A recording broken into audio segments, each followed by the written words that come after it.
Amém. Saúde os irmãos com a paz do Senhor, amém? Amém. Glória a Deus. Momento de alegria, com certeza, estarmos aqui mais uma noite, para estarmos reunidos, como família em Cristo, para glorificar o nome do Senhor. Já estivemos aqui pela manhã, como já foi dito, foi um momento muito especial, encontro de gerações, com certeza, como o pastor bem falou, tinha gente de toda idade, isso é bom. É um momento de comunhão, quando a gente senta na mesa para tomar um café junto, e ali estávamos falando sobre as coisas de Deus. Que momento especial que tivemos pela manhã. E esse momento de comunhão, esse mês a gente tem falado bastante sobre a questão da comunhão, da família. Estamos aí na campanha, hoje 18º dia dessa campanha, na família, que é tão importante, com certeza. Nós vamos dar aqui continuidade, a essa reunião de família em Cristo. Vamos continuar aqui falando sobre esse Deus maravilhoso. E eu convido os irmãos a abrirem as suas Bíblias em Lucas, capítulo 15, a partir do versículo 11.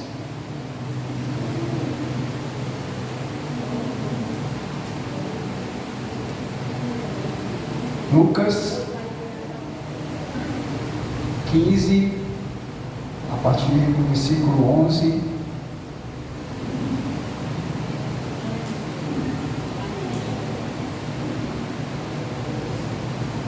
Bem, todos me encontraram?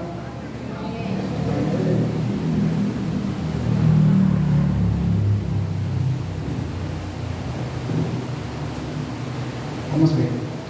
E disse um certo homem que tinha 2 filhos, e o mais moço deles disse ao pai: Pai, dá-me a parte dos bens que me pertencem.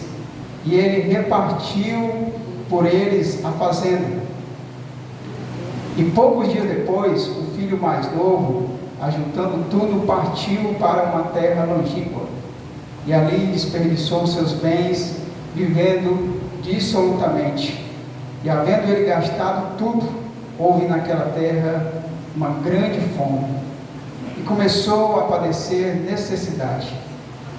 E foi e chegou-se a um dos cidadãos daquela terra, o qual o mandou para os seus campos apacentar porcos, e desejava encher o seu estômago com as bolotas que os porcos comiam, e ninguém lhe dava nada. E tornando em si, disse: Quantos empregados do meu pai têm abundância de pão, e eu aqui pereço fome? Levantar-me-ei e irei ter com meu pai, e direi: Pai, pequei contra o céu e perante ti, eu já não sou digno de ser chamado teu filho. Faze de mim como um dos teus empregados. E levantando-se, foi para seu pai.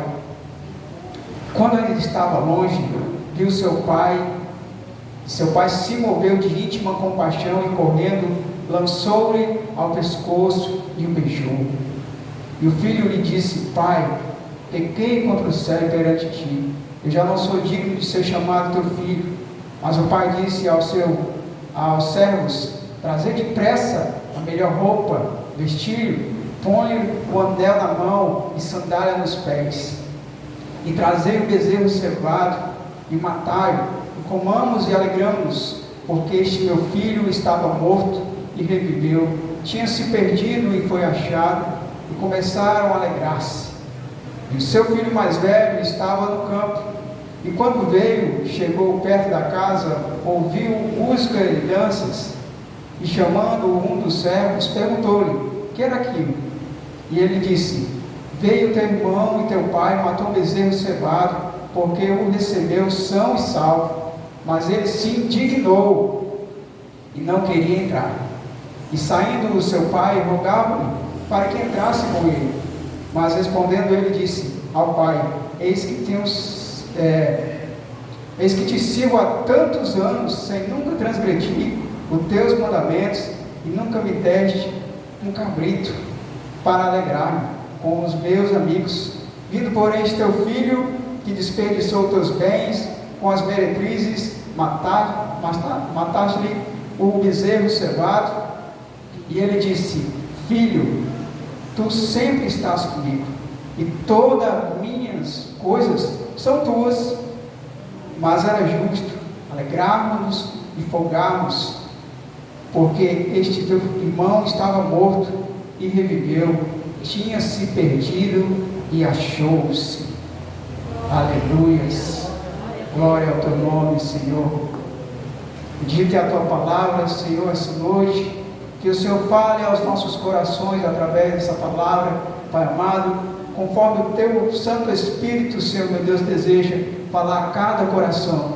Me direciona aqui como canal, Senhor, de bênção, para trazer essa palavra, em nome de Jesus é o que eu te peço, e assim nós te louvamos, e assim nós te agradecemos, em o nome de Jesus.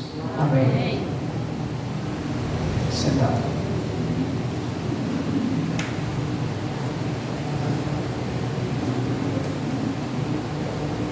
Amém. Essa parábola é bem conhecida, né? Talvez a parábola, uma das parábolas mais conhecidas da Bíblia, mais faladas, né? E antes da gente iniciar o texto, eu sempre gosto de a gente dar uma olhadinha no contexto, para a gente entender realmente do que se trata a história, para a gente não ficar perdido. Por que Jesus está contando essa parábola? Né? É bom entendermos, né, que o capítulo 15, eu li aqui só uma pequena parte do capítulo 15, ele na sua integralidade, na sua totalidade, ele vai contar em 3 parábolas, né, as quais trazem personagens diferentes, porém tem o mesmo contexto, tem o mesmo propósito, né? Jesus está tratando ali do mesmo assunto. São 3 parábolas, né? É a parábola da ovelha perdida, da dracma perdida e do filho pródigo, né? O Senhor está contando ali 3 parábolas com personagens diferentes, porém o sentido que Jesus quer trazer é o mesmo, a mensagem que Jesus quer trazer é a mesma. E por que Jesus está contando essa parábola? O que levou ele a estar ali falando sobre essas histórias? Jesus conta essa parábola devido ali os fariseus, né, os escribas, estavam murmurando, porque Jesus estava ali se alimentando, né, no meio ali de pessoas consideradas pecadores, publicanos. Então aqueles religiosos da época se indignaram, né? Como é que pode, né? Esse homem aí, que se diz filho de Deus, né, comendo aí entre os pecadores. Então quando Jesus ele leva aquela mensagem, quando Jesus ali leva aquela parábola, ele está dizendo ali em outras palavras: eu realmente vim para encontrar os perdidos, eu vim para trazer cura aos doentes, eu vim para trazer, para perdoar e libertar os cativos, eu vim para trazer luz àqueles que estão na escuridão, eu vim para dar vida aos que já estavam mortos, e eu vim para mostrar o caminho de volta para casa. É isso que Jesus está falando através dessa parábola.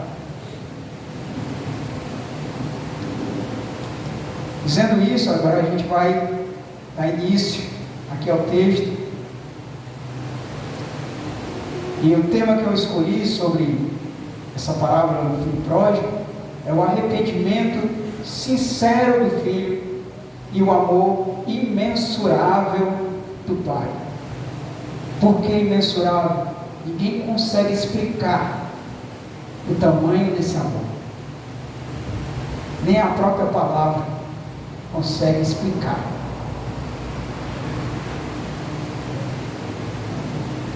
É interessante, queridos, nós entendemos que desde o início da história da humanidade, o homem tem a curiosidade de viver o novo, né? De viver o desconhecido. Ele é chamado para querer descobrir o secreto. Está na nossa natureza. Lá em Gênesis 3, o homem foi enganado por Satanás justamente pela questão da sua curiosidade. Nós temos isso no nosso DNA. Temos sempre essa curiosidade de querer viver algo novo, aquilo que ainda não se viveu. Temos a curiosidade. O inimigo muitas vezes trabalha isso em nossas vidas. Quando a gente dá um espaçozinho ali, ele vai oferecer aqueles que estão dentro da casa do Pai, ele vai ali trazer uma curiosidade de que há algo melhor lá fora. Você tem que conhecer lá fora, porque ele vai trazer o entendimento de que aqui dentro da casa do Pai você é preso, dentro da casa do Pai você é limitado, mas lá fora não, lá fora você vai poder viver as suas vontades, os seus deleites, você vai poder curtir a vida.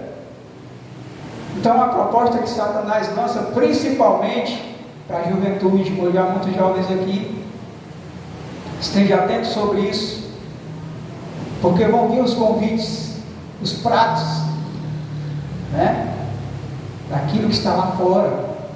Mas sobre isso, Salomão já nos advertia, rei Salomão, em Provérbios 14, 12, vamos ler junto? Sobre esses caminhos que o inimigo nos oferece. Provérbios 14, versículo 12. Coloca aqui. Olha só. Há um caminho que ao homem parece direito, mas o fim dele são os caminhos da morte. Então pode até parecer que é mil maravilhas, porque o inimigo ele vai vender essa ideia de que lá fora é mil maravilhas, de que lá fora você vai conhecer a verdadeira liberdade, que aqui dentro da casa do Senhor você não é feliz, você é limitado, mas lá fora não, lá fora você vai conhecer coisas novas, e ele começa a soprar isso, e por isso que muitos jovens têm saído da casa do Pai, porque aceita essa ideia. Mas Salomão, a palavra do Senhor já nos adverte, caminhos para a morte, pode até parecer que não são, mas são. Então o inimigo ele trabalha sobre isso, sobre oferecer algo novo.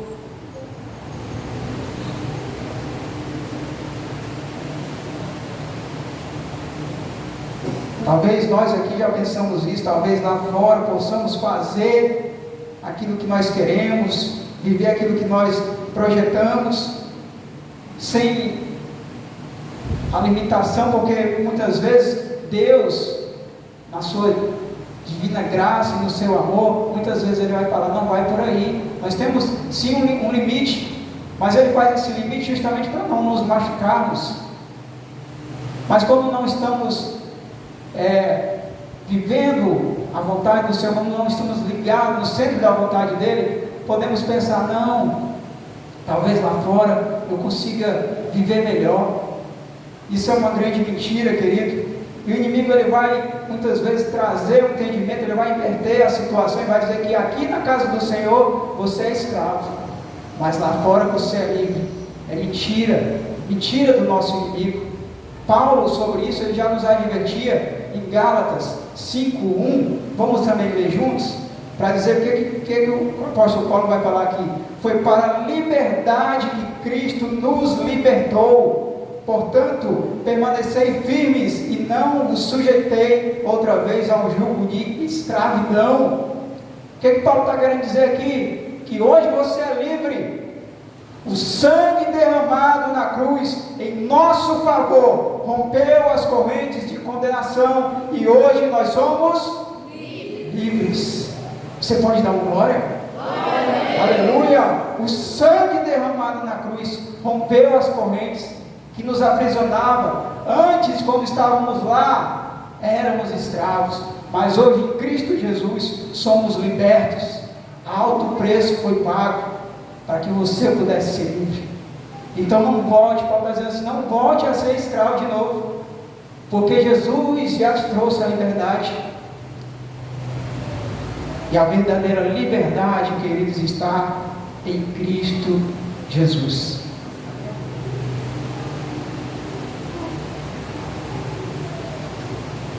Então, esse filho mais moço, né? Ele pede ali a sua parte ao pai, porque ele está com esse pensamento de que agora ele vai viver algo novo lá fora. Então, o que ele está pedindo ali? Os seus bens, a sua parte na herança. porque ele quer viver esse sonho lá fora, porque essa ideia comprou a mente dele e o coração dele, e agora ele quer viver isso, por isso que ele pede ali a sua parte. E a palavra vai dizer que o pai reparte as partes dos bens aos 2 filhos, ele não retém a parte do mais velho, ele também entrega a parte do mais velho, entrega a parte do mais novo.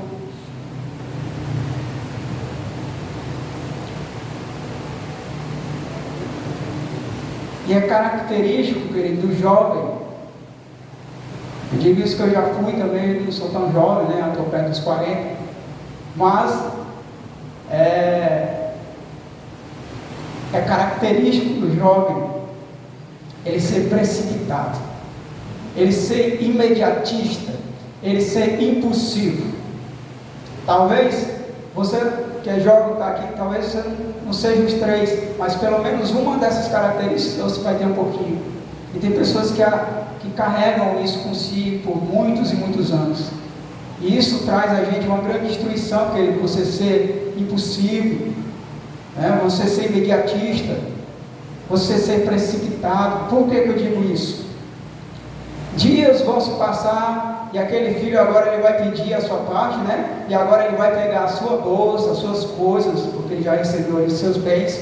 E agora a palavra vai dizer aí, no versículo 13, que esse filho ele vai partir. E a palavra vai dizer para uma terra longínqua, ou seja, não é apenas para um lugar longe, é um lugar muito longe, vai para um outro país, distante da presença do pai.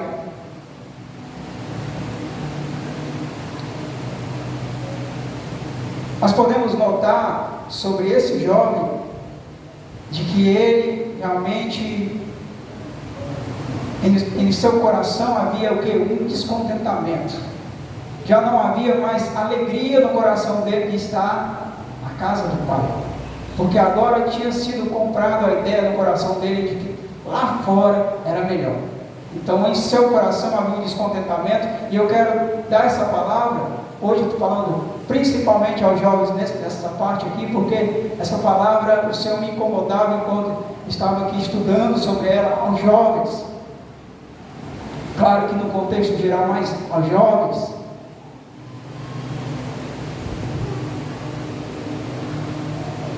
Cuidado com a questão do descontentamento na casa do Senhor.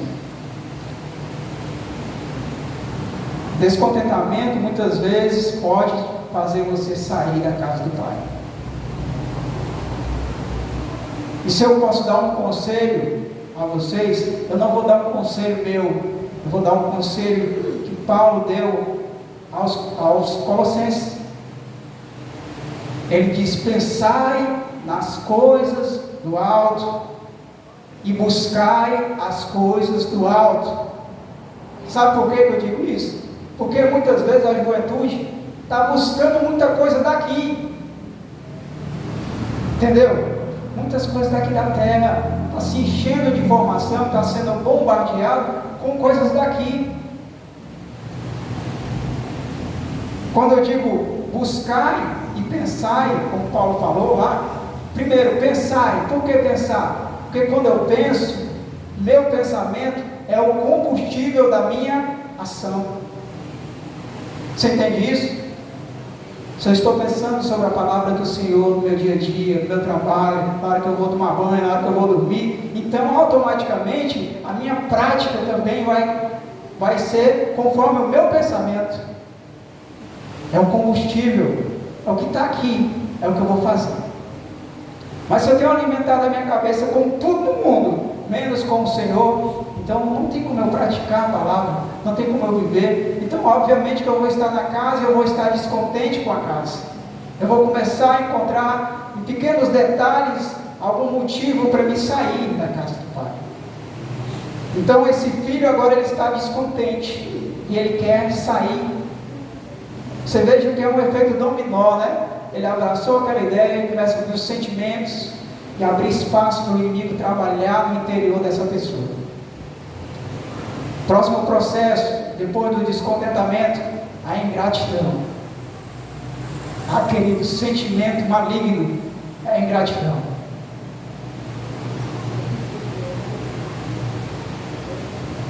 O coração daquele jovem está convicto que a verdadeira alegria e liberdade é fora da casa do Pai, é longe da presença do Pai. Imagina aí, aquele filho que foi tão bem cuidado, com tanto amor, mas ele já não sente mais vontade de estar ali. Então ali ele já foi totalmente tomado por aquele sentimento, né? E ainda sobre isso que eu estou tratando, quando eu falo que a questão de ser precipitado, imediatista, impulsivo, que eu estava falando lá atrás, isso pode fazer com que a bênção que você vai receber se torne maldição. Quando você acelera o passo, isso até o pastor falou de manhã, não foi bem com essas palavras, mas ele tocou sobre isso, da bênção se tornar maldição. Quando isso pode acontecer? Quando decidimos acelerar o processo daquilo que Deus está preparando para nós. Quando você quer fazer do seu jeito, do seu tempo, você pode transformar aquela bênção em maldição. Você percebe que esse filho, a herança é uma bênção, sim, mas há um tempo certo para ele receber essa bênção.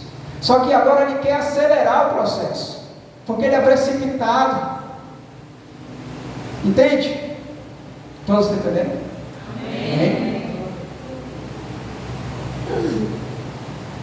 Então, quando o Senhor, muitas vezes, o Senhor prometeu algo para você, Ele vai usar a vida de um irmão, do pastor, num momento de oração, o Senhor vai entregar uma palavra para você. E aí passam dias, e você fala assim, está demorando para vir. O Senhor me prometeu, o que aconteceu? Está demorando tanto. Deixa eu te dizer uma coisa, o Senhor está trabalhando. Ele está trabalhando na tua vida, no teu interior, no teu íntimo, para que aí você seja capaz de receber aquela bênção. Porque se você não tiver estrutura para receber essa bênção, você vai se quebrar todo. Porque o teu psicológico ainda não está preparado, o teu espiritual ainda não está preparado para receber aquilo. Você entende isso? Por isso que há um tempo para você receber. Mas se Deus prometeu, Ele é fiel para cumprir. Espere no Senhor.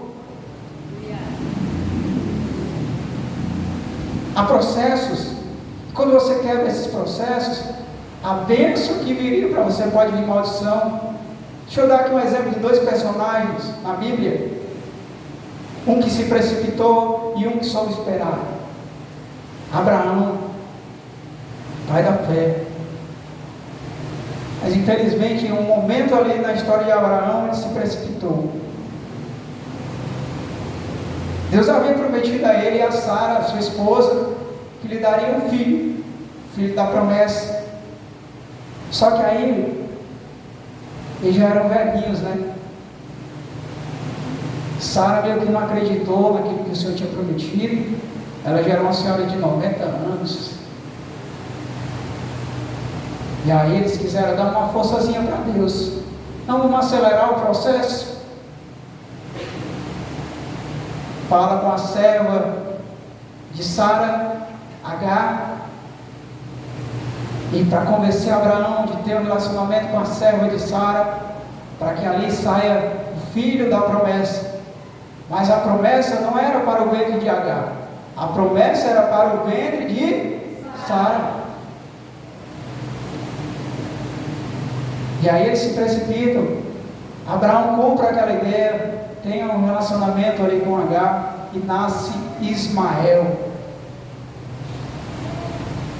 Mas a promessa não era sobre a vida de Ismael, embora o Senhor tenha abençoado Ismael, mas a promessa era para o filho de Sara, Isaac.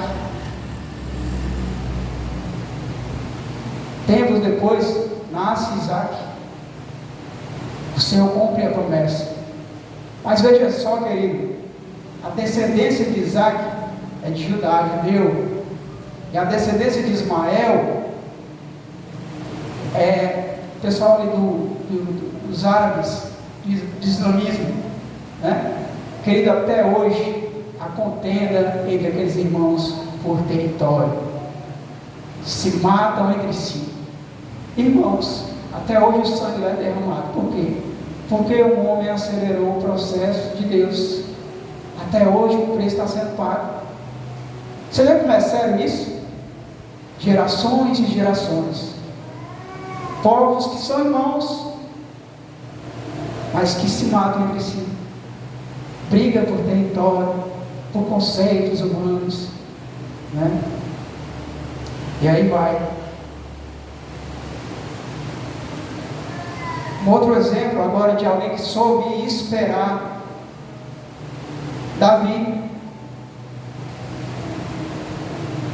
Davi, Samuel vai ungir Davi, ele tinha aproximadamente 14, 15 anos, era um garotinho.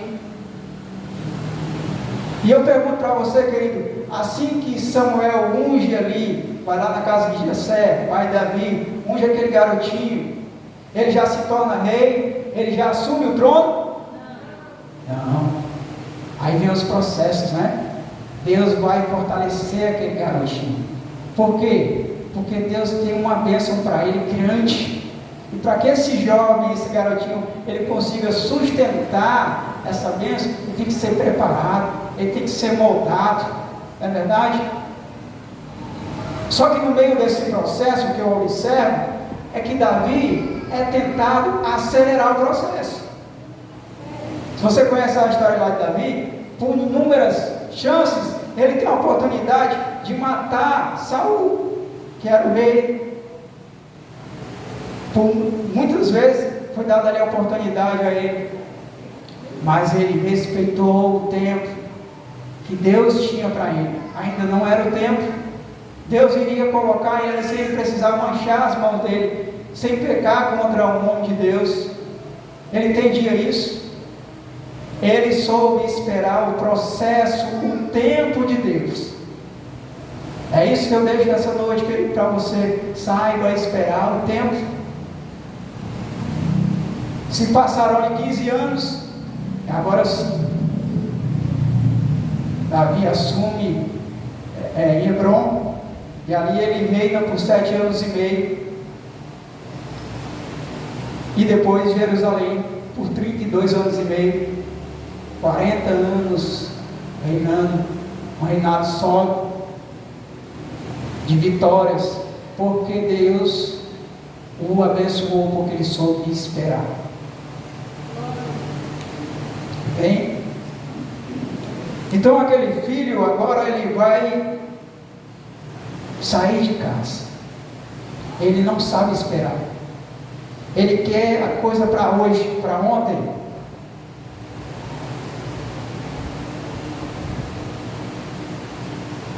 Ele pega tudo que é dele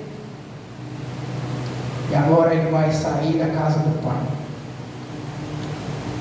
Eu te convido a você imaginar a cena, porque é interessante. Eu não sei se você faz isso, eu sempre digo isso. Eu gosto de imaginar a cena da história que está acontecendo ali, passa um filme na minha cabeça. Aquele filho ali, ele sai da casa do pai, o olhar daquele filho é um olhar de esperança, porque realmente ele acredita que ele vai ser feliz lá fora. Com as suas bolsinhas aqui, com as suas coisinhas, o jovem, e ele, agora sim, agora eu vou viver do meu jeito, agora eu vou ser livre para fazer as coisas conforme a minha vontade, eu vou viver os meus sonhos.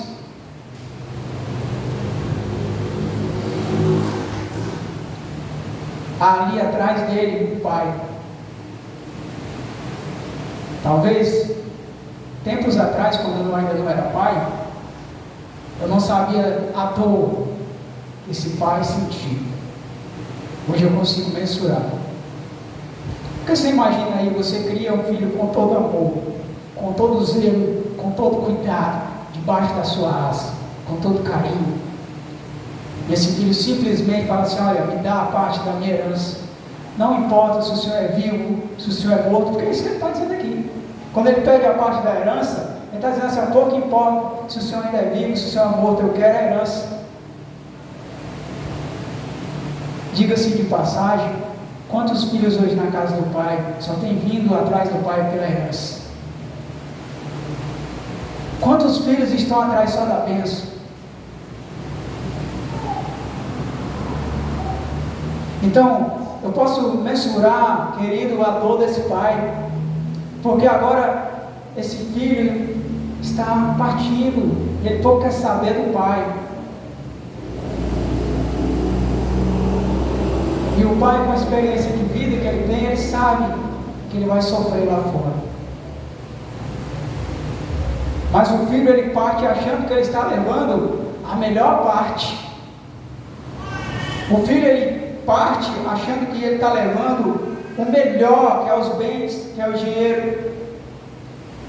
Só que ele está enganado, querido. Sabe por quê? Porque os bens estão ficando, um verdadeiro tesouro está ficando para trás.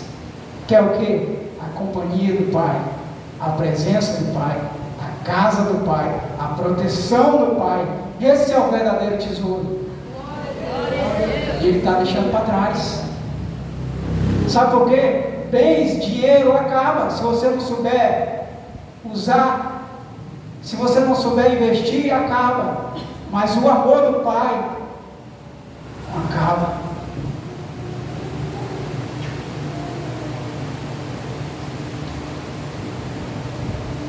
Aquele filho, ele parte, e o pai o acompanha até o final da estrada, né? Imagina assim, o pai vai acompanhando ele até, e aquele filho, a palavra vai dizer que ele experimenta, com certeza ele vai experimentar o melhor que as coisas lá de fora podem oferecer. Coitadas, mulheres, bebidas, jogos, amizades. O mundo oferece sem amizades. E enquanto ele tem dinheiro, tudo isso está lindo de vento e pouco, ele está aproveitando, ele está curtindo a vida, conforme ele pensou que aquilo que ele sonhava mesmo, é daquele jeito. Agora eu sou livre, agora eu posso fazer do meu jeito, olha como é legal. Só que o dinheiro está acabando, e as amizades já estão indo embora. Porque quando tem dinheiro, quando tem bens, todo mundo aqui, ó. Existem vários companheiros, amigos. Mas quando a coisa começa a apertar, ei, querido, é difícil sobrar um.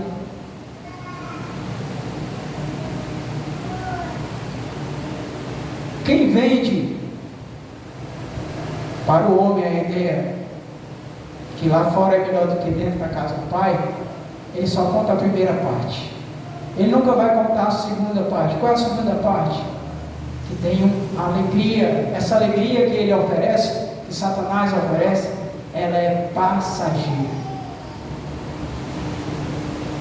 Ele não vai falar isso. Ele vai dizer para você que é eterna. Essa alegria sem responsabilidade, essa alegria aí egoísta, que é uma alegria egoísta, né? É aquela alegria que se eu estou bem, o resto que se exploda. Eu quero viver a minha alegria, o meu prazer. Pouco se importa com quem não está feliz. Essa alegria lá de fora. Então a alegria lá fora é uma alegria limitada. Mas a alegria na casa do Pai não. As coisas do Pai não são limitadas, elas são eternas. Elas começam aqui e elas permanecem no céu. A alegria com o Senhor é essa. Mas a alegria com o Satanás, ela começa lá, e lá mesmo ela acaba. E você, se você não voltar para a casa do Pai, o seu tormento, o tormento dessa pessoa, também é eterno. Já não tem mais nada de alegria. Só que o inimigo, ele nunca vai dizer isso. Bote isso na sua cabeça. Lá fora você vale aquilo que você tem. Mas na casa do Pai não. Dependente da sua classe social, da sua cor, você é amado, você é querido, você é abraçado. Porque o Pai ama. Ele não olha para nada disso daí. Se você tem uma casa gigante, Ele vai te tratar com mais amor. Não. O amor dele é igual para com os seus filhos. Então a palavra vai dizer que aquele filho, ele vai e desperdiça os seus bens vivendo uma vida dissolutamente, vai vivendo de qualquer jeito, né? Vai vivendo. Por que ele está vivendo de qualquer jeito? Não tem estrutura, ele não tinha estrutura para lidar com aquele bem. Você entende isso? Ele não soube lidar com aquela bênção, e aquela bênção agora está se tornando uma maldição na vida dele. Então esse filho agora ele começa a padecer, e aquele versículo 14, aquele filho que tinha tudo, agora começa a padecer necessidade. Você já pensou, querido? Você ter tudo e da noite para o dia você não ter mais nada? E pior, não ter nem sequer a presença do pai ali, porque virou as costas, porque saiu, porque abandonou. Foi isso que esse filho fez. O filho tinha tudo e agora ele padece necessidade. Versículo 15: foi e chegou-se a um dos cidadãos daquela terra, o qual mandou para os campos apacentar porcos, porque naquela terra estava ali tendo uma grande fome, e as pessoas estavam passando necessidade, e aquele jovem agora, ele vai fazer um serviço, que para os judeus é uma coisa indigna, é um dos piores serviços que tem, apacentar porcos, pois ele vai ser humilhado dessa forma, ele vai para a lama, literalmente. Que preço que esse filho paga agora? Né?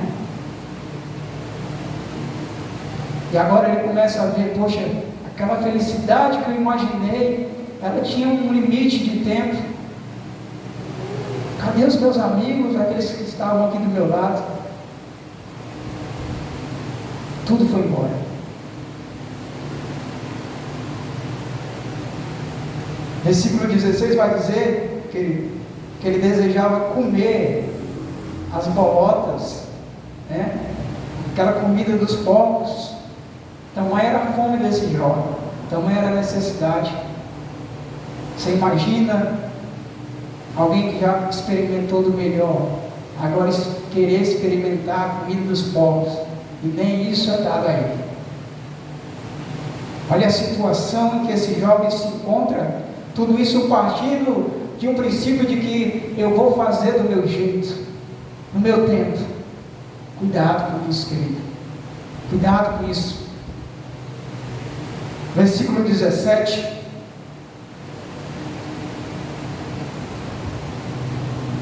E tornando em si, vou repetir essa palavra. E tornando em si, disse: quantos empregados de meu pai têm abundância de pão e eu aqui pereço fome? Essa palavra me chama muita atenção, sabe, queridos? E tornando em si, quer dizer que esse jovem estava fora de si. Quando ele tomou aquelas decisões, ele estava fora de si. Quem foi que roubou a consciência desse jovem? Você consegue entender isso? Que a mente dele foi tomada por aquela ideia, ele já estava fora de si, ele parou de pensar em tudo, ele só focou sobre aquilo que estava sendo vendido para ele. Não, lá fora é bom, lá fora que é legal. Ele estava fora de si, e sobre isso Paulo também nos alerta em Coríntios 4,4, ele diz: o Deus desse século cegou o entendimento dos incrédulos para que não resplandeça a luz do Evangelho. Quem é que cega o entendimento do homem? É o Deus desse século. Quem é o Deus desse século? Satanás. Então aquele jovem estava fora de si. Ele deu ouvidos ao inimigo das nossas vidas, e ele vai trabalhar todos os dias para fazer o mesmo com você.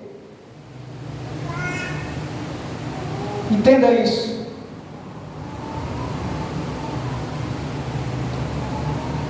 Mas se os teus pés estiverem firmados na rocha, pode bater o vento, a ilusão que vier, você vai continuar de pé. Amém? Glória a Deus.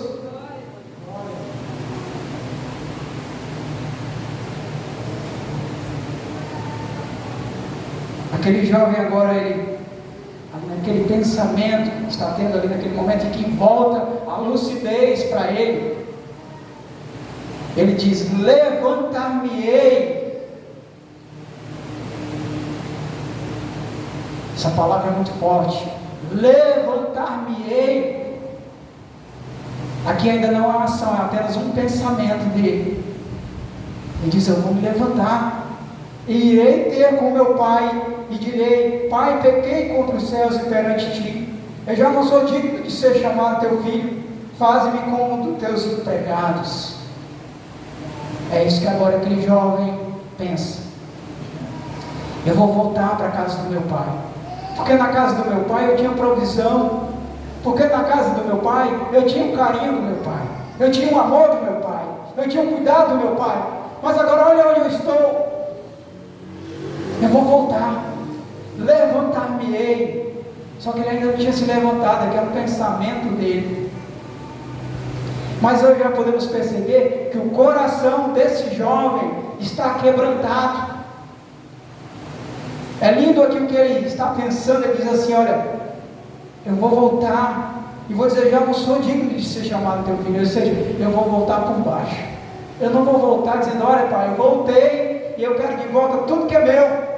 Não, é voltar com humildade, reconhecendo que falhou. E o coração desse filho agora está dessa forma, reconhecendo que errou. E aí, olha só o que ele fala: faze-me como um dos teus empregados. O que ele está dizendo? Pai, eu não quero nem que o Senhor me dê de volta aquilo que eu tinha. Não, eu só quero estar na casa, na tua casa. Deixa eu ficar aqui. Dessa forma, o pensamento do coração desse filho que palpita aqui dentro é isso: humildade. E aí sim, preste atenção. E aí sim, a palavra vai dizer, versículo 20: e levantando-se. Aleluias. Os irmãos estão acordados? Amém. Talvez você não tenha entendido essa palavra, o sentido dessa palavra, querido. E levantando-se. Sabe por que essa palavra é tão forte? Porque quantos, querido, estão lá fora? Quantos estão lá fora que não tem força para se levantar? Quantos estão lá fora que até tenta, mas não consegue se levantar? Quantos estão lá fora que se levantam, mas quando vão voltar, não sabem o caminho de volta para casa? Ei, quem é o caminho? Quem é a verdade? E quem é a vida? Jesus. Sabe o que eu estou querendo dizer com isso? É que sozinho ele não vai se levantar. Precisa de uma mão poderosa, forte, para levantar. E a palavra está dizendo aqui: levantou-se. Deixa eu te dizer uma coisa. Talvez você que está aqui essa noite, você tenha um parente, você tenha um irmão, você tenha um amigo que está lá fora, que você deseja que ele esteja aqui com você, compartilhando o amor de Cristo. Deixa eu te dizer uma coisa: quando você está orando por essa vida, quando você está intercedendo por essa vida, ei, as mãos do Senhor estão lá levantando ele, ó. Levantando. Se você está orando, Deus está levantando. Você está jejuando por essa vida, Deus está levantando. Você está intercedendo por essa vida, Deus está levantando. Aleluia! É Ele que levanta, e Ele trabalha conforme a nossa busca. Enquanto você está orando, Deus está trabalhando. Deus está honrando a tua fé, Deus está honrando a tua oração, Deus está honrando o teu joelho no chão. E ele se levantou. Foi Jesus que levantou ele. Porque o homem pode até se levantar, mas sem Jesus ele não consegue dar passos firmes. Em um momento ele vai cair, ele não vai encontrar o caminho de volta. Por isso que ele diz, Jesus diz: eu sou o caminho, a verdade e a vida. Ninguém vai ao Pai a não ser por mim. Ou seja, o caminho de volta para casa, eu preciso do Pai. Talvez pessoas que estão aqui são frutos de oração, de joelho no chão. Alguém esteja orando pela tua vida. Talvez você nem saiba, mas você é fruto de oração. A palavra do Senhor vai dizer em Tiago 5,16 que a oração do justo muito pode em seus efeitos. E a tua oração tem um valor precioso. Continue orando, continue intercedendo, continue jejuando por essa vida. Embora você, não, mas ele ainda não voltou, já faz tanto tempo. Deixa eu abrir aqui parênteses para uma história, não para um testemunho. Eu trabalho visitando casa com uma pessoa, agente de Miras, e uma vez uma senhora me relatou uma história muito interessante. Há mais de 20 anos que ela orava pelo marido dela, para que ele aceitasse Jesus. Ei, querida, 20 anos. Você sabe o que é 20 anos? É muito tempo, não é não? Você já pensou em essa mulher orando? Ela podia dizer, não, vou parar de orar, porque Deus talvez não esteja me escutando, mas não. Ela continuou orando.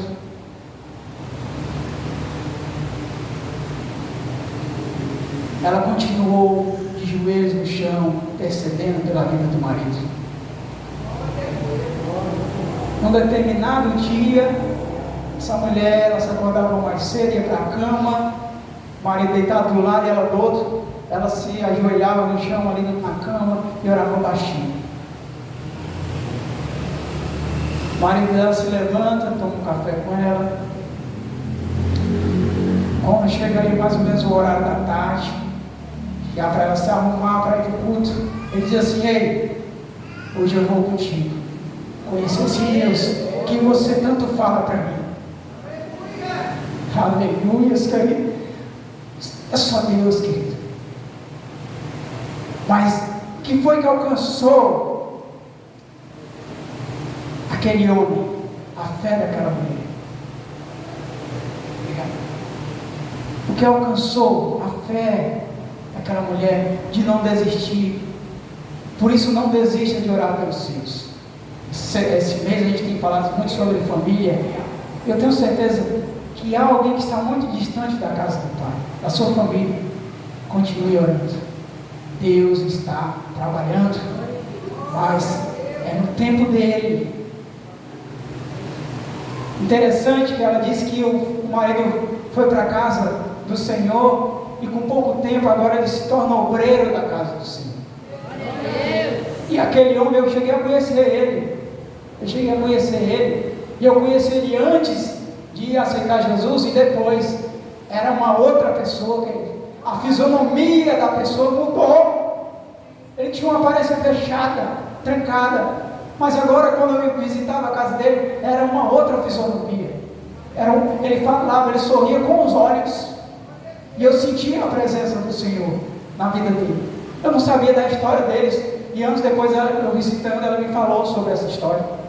E agora ele se torna obreiro da casa do Senhor por mais 4, 5 anos. E aí o Senhor leva ele para morar, para descansar nos céus, para guardar, descansar no Senhor. Mas veja só, se essa mulher desiste de orar por esse marido, e esse marido vai embora, mas ela persistiu, e Deus honrou a fé dela.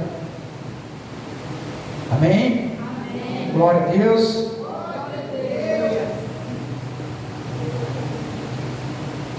E agora esse filho se levanta, versículo 20. Quando esse filho ainda está distante, a palavra vai dizer assim, olha, quando ele ainda estava longe, o seu pai o viu.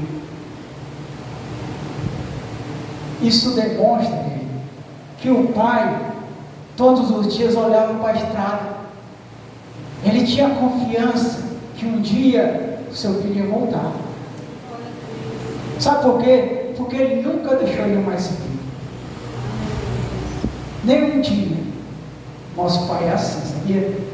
A gente falha, a gente peca, mas Ele não deixa de amar. Por isso que eu digo, amor imensurável, inexplicável. A palavra vai dizer que, versículo 20 ainda, quando ele ainda estava longe, seu pai o viu e se moveu de íntima compaixão.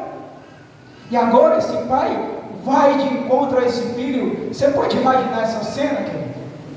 Quantos anos esse pai esperando esse filho, sem ter uma notícia dele? Você que é pai, você que é mãe, você imagina aí a alegria?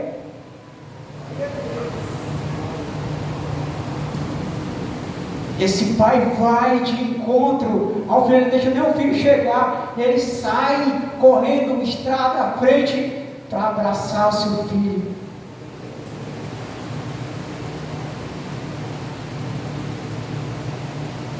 Imagina a cena. Importante dizer, algo que o Senhor está me lembrando a dizer, ainda na questão da volta para casa. É muito fácil sair.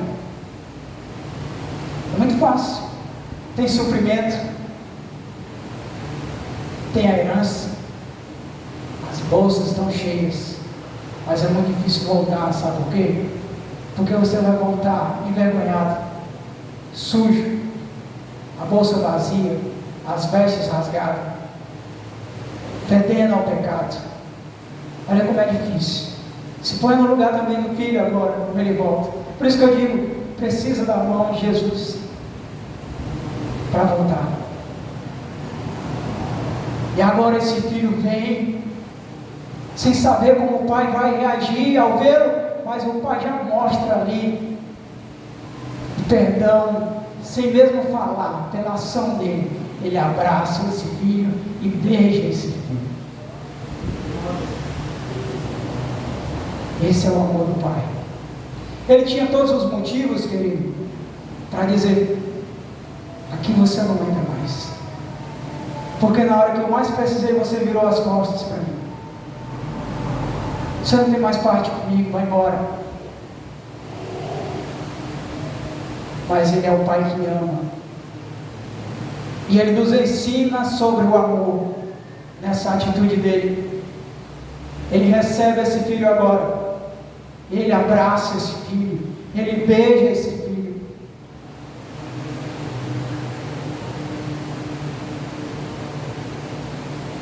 O filho, ele diz ao pai: Pai, eu pequei contra os céus, e perante ti eu já não sou digno de ser chamado teu filho. E aqui, como eu disse antes, o filho, de fato, ele está arrependido, e ele mostra que reconhece que ele pecou. Quando ele fala: pequei contra os céus e perante ti, ele está o quê? Reconhecendo que ele pecou. E aí outra palavra que ele vai dizer muito forte: eu já não sou digno de ser chamado teu filho. Aqui ele está o quê? Se humilhando. Querido, quando nós temos esse sentimento verdadeiro em nosso coração, o Pai, Ele perdoa porque Ele ama. Ele ainda tinha decorado dizer uma outra palavra, mas ele nem chega a dizer. Se você olhar no versículo 19, ele ainda ia dizer assim: ó, faze-me como um dos teus empregados. Mas ele nem chega a falar essa palavra, porque o Pai nem deixa ele terminar de falar.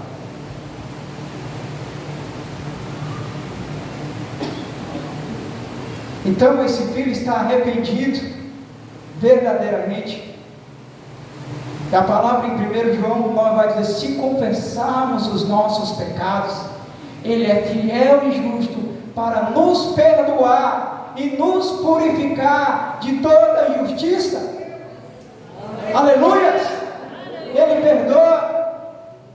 Se o nosso coração verdadeiramente estiver arrependido, Ele perdoa, querido.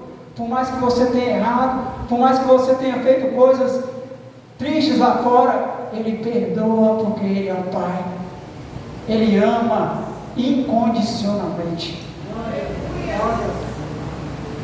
E agora esse pai diz ao filho, diz aos empregados: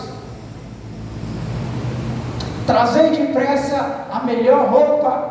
Ei, trazei depressa. O pai tem pressa em perdoar. O pai tem pressa em trazer aqueles que estão lá fora para dentro de casa de novo. Entende isso? O que ele vai dizer agora para os servos? Trazei depressa a melhor roupa.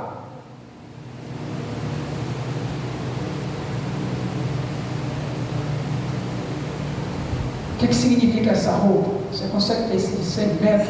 Com certeza, o Espírito Santo está falando dessa noite aqui. Essa roupa, o que significa? Perdão.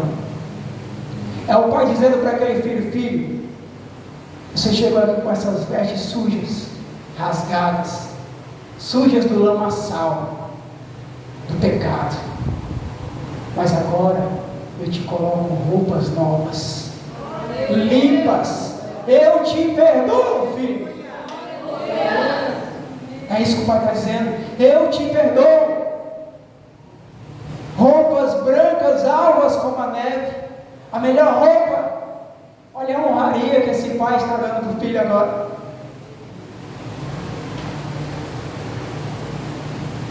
Então lá vai dizer que o filho coloca o anel no dedo. Aliás, o pai coloca o anel no dedo do filho. O que significa esse anel? Esse anel significa honra. Esse anel significa aliança renovada. Aleluia! É o pai dizendo para aquele filho: ei, filho, você continua tendo parte na herança. Você continua tendo parte na herança. É o pai dizendo: você continua sendo meu filho. É o pai dizendo, viu, pastor? É o pai dizendo assim: você ainda tem espaço na mesa. Você tem espaço na mesa. Ainda tem a tua cadeira ali, ó. Você tem espaço na mesa, filho. A palavra vai dizer que o pai também entrega sandálias. O que significa essas sandálias? É o pai dizendo para aquele filho: filho, você andou lá fora, nos caminhos que você escolheu, e lá você machucou os seus pés. Você andou por caminhos tortuosos, você se machucou, você se feriu, mas agora eu calço os teus pés, e agora os teus pés não irão mais se ferir, porque eu mesmo vou conduzir os teus passos. Aleluia! É esse Deus, é Ele mesmo agora que vai conduzir o teu passo. Talvez tenha pessoas aqui que andou caminhos lá fora, mas se você voltou, tenha certeza, se você voltou de coração, ei, Ele mesmo vai conduzir os teus passos. Confia nele. Aleluias.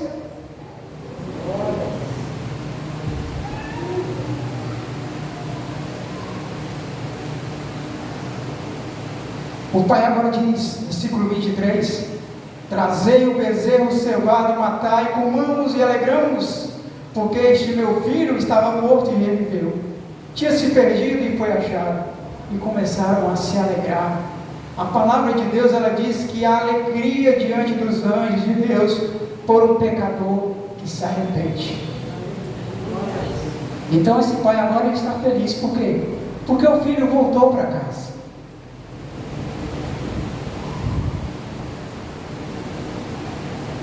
O filho voltou para casa. Obviamente esse pai está feliz. A casa está em festa. A casa está em festa. E o filho mais velho está no campo trabalhando, e quando o filho volta, escuta aquele barulho, né? Aquela bagunça de festa boa. E ele pergunta ao céu: que barulho é esse aí? O que está acontecendo aí? Aí o céu vai dizer: olha, foi o teu irmão que voltou, são e salvo. Então teu pai está fazendo uma festa para receber ele. E esse filho, em vez dele se alegrar com essa notícia, a palavra vai dizer que eles, versículo 28, ele se indigna. Ele é tomado de uma raiva. Queridos, É necessário falar que há muitas pessoas dentro da casa do Pai que estão apenas com o corpo na casa do Pai, mas o coração está longe. Esse filho mais velho, se o coração dele estivesse na casa do Pai, junto com o Pai, nesse momento aqui ele iria se alegrar com o Pai, com o irmão, com a casa, porque a casa estava em festa. Mas você observa que ele fica indignado, e aí ele vai contestar o Pai, versículo 29. Pai, eis que eu te sirvo há tantos anos, sem nunca transgredir o seu mandamento, e nunca me deste um cabrito para me alegrar com os meus amigos. Vindo, porém, teu filho, que desperdiçou teus bens com as meretrizes, mataste o bezerro cevado. E o pai disse a ele: filho, tu sempre estás comigo, todas as minhas coisas são tuas, mas era justo eu me alegrar e folgar, porque esse teu irmão estava morto e reviveu, e tinha se perdido e se achou.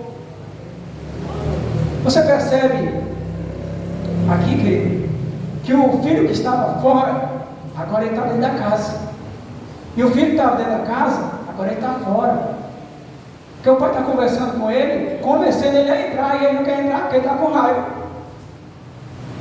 Por isso que eu digo que há muitos, trazendo para o nosso contexto aqui, a gente possa entender,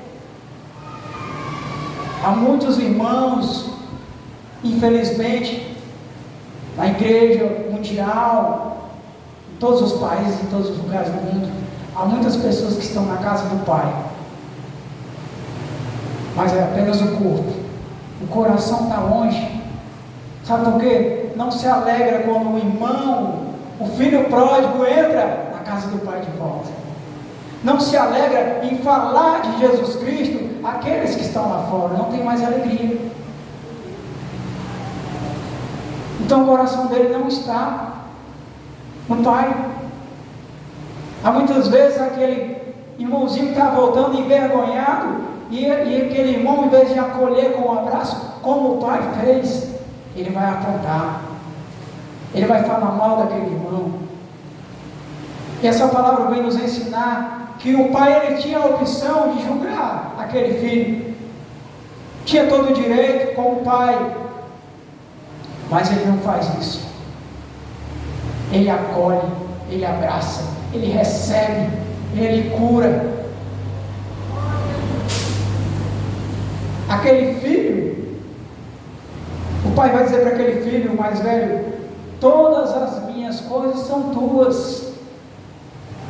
Por que ele não usufruiu das coisas que são do pai? Por quê? Pergunta à igreja. Se o pai está dizendo para ele: olha, tudo que eu tenho aqui é teu, tudo que está aqui na minha casa pertence a você também, filho. Por que ele não usufruiu daquilo? Eu pergunto a vocês. Vocês podem dizer? Porque ele não tem intimidade com o Pai.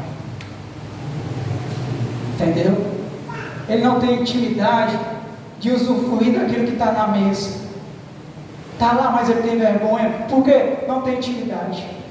Há muitas pessoas em que o banquete está lá, a mesa está lá, o Senhor está dando, mas você não pega, sabe por quê? Porque falta intimidade. O Senhor está te dando dons preciosos, mas você não pega, sabe por quê? Está faltando intimidade. Mas está lá. Esse filho tinha direito de pegar, mas por que ele não pega? Porque não tinha intimidade. Ele apenas estava na casa do Pai. Eu ia ao culto, ele ia ao culto, ele ia às reuniões, mas ele estava ali de coração, em verdade. Querido, não adianta. Por isso que esse filho, ele não se alegra com aquele irmão, porque o verdadeiro filho, que está com o coração na casa do Pai, que verdadeiramente ama o Pai, que tem intimidade com o Pai, ele se alegra quando o filho pródigo volta, quando o doente volta, ele se alegra. Que possamos ser essa família de receber, de se alegrar. Ainda sobre tudo isso que eu falei, eu quero aqui trazer alguns slides que eu achei muito interessante para a gente meditar sobre isso. De hoje para estar colocando aí, gente.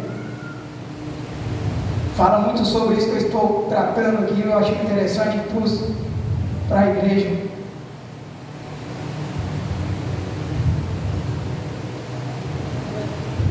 Obrigado. Pode colocar, gente, primeiro. Essa é uma pergunta que a gente deve se fazer. A sua igreja acolhe ou expulsa? Porque o Pai, Ele acolhe. O Pai, Ele nos ensina o que? A acolher. Mas eu só acolho aqui dentro, é? Não, eu tenho que ir lá para fora, né? É você dar um abraço a quem está lá fora também. A passagem.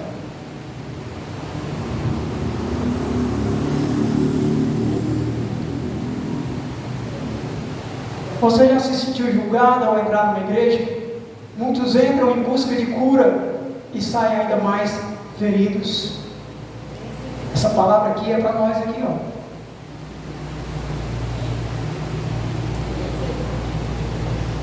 Como é que você tem tratado as pessoas que têm entrado aqui?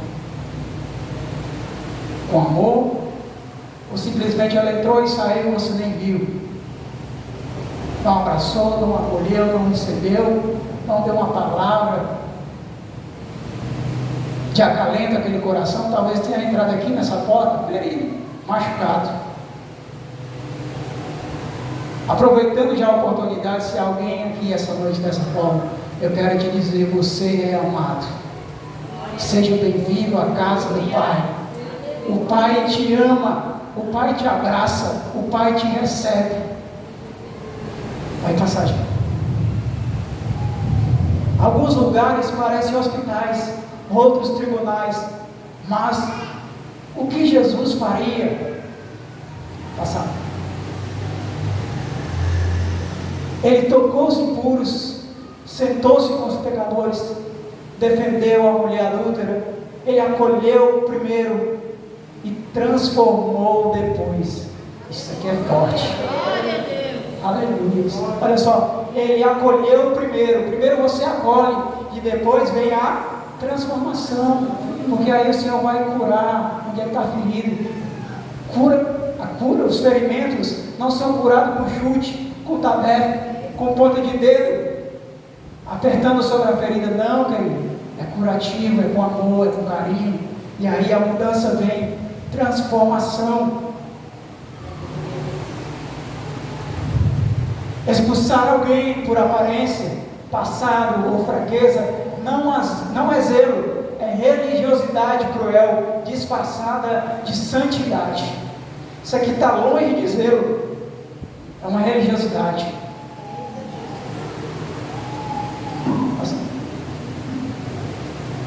O Filho do Homem veio para buscar e salvar o que estava perdido. Lucas 19:10.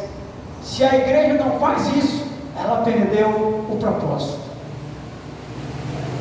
O nosso propósito é esse aqui, ó. Alcançar vidas, buscar, salvar aquele que está perdido. Como é que eu faço isso? Levando o Evangelho de Cristo, para que esse coração seja curado, para que essa alma receba cura. Amém? Na igreja de Cristo, e aqui não é a igreja, não estou falando da igreja de Cristo, a nossa igreja que é a igreja de Cristo, a igreja mundial, a verdadeira igreja de Cristo, na sua plenitude, o pecador entra ferido e sai restaurado. Aleluia. Porque o amor convence mais do que o medo. Aleluia. E por final, você acolhe ou afasta? Essa é uma pergunta. para nós essa noite. Você acolhe ou afasta? Sua comunidade ama como Jesus ou julga como os fariseus? Essa pergunta para nós essa noite. Você tem acolhido aqueles que têm entrado na casa do Pai? O Pai nos deu o melhor exemplo. O Pai nos deu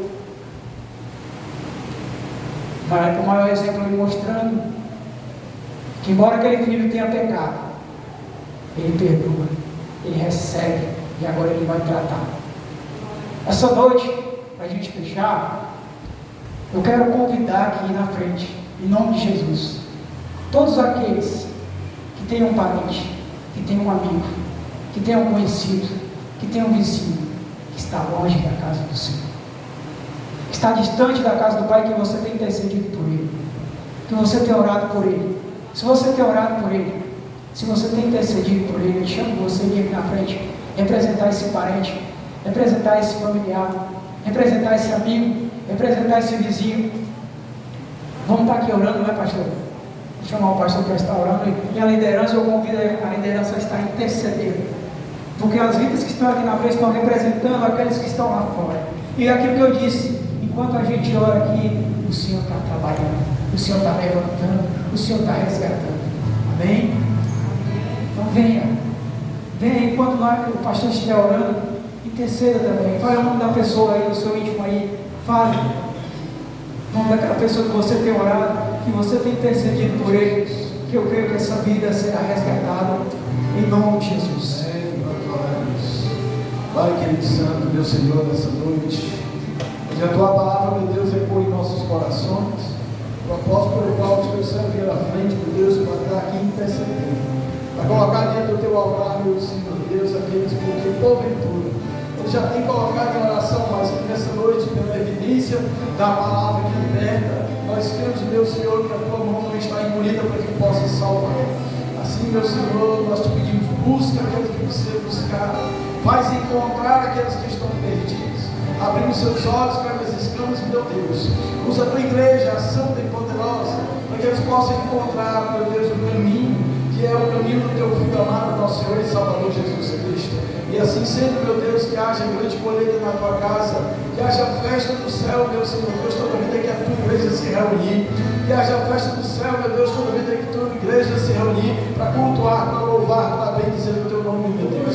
Nessa noite, sobre os corações que aqui estão, que vieram à frente.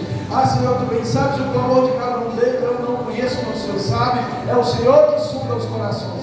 Assim sendo, ó Pai, entra com a tua providência, liberta os cativos, meu Senhor, que as correntes nesta noite, meu Deus, possam ser quebradas, e esses espíritos possam ser libertos, meu Senhor Deus, encontrando o caminho, meu Deus, que é a tua casa, a casa de bênção, meu Deus. Assim venha tudo ser feito, para glorificar e exaltar o teu nome, para que verdadeiramente eles saibam que há um Deus poderoso que continua agindo, um Deus que resgata, um Deus que cura, um Deus que liberta. Nós oramos a Ti, Pai, entregamos a Ti, meu Deus, a nossa oração, a nossa petição, o nosso clamor essa noite, no nome de Jesus, em nome de Jesus, seja feito conforme a tua vontade, meu Deus.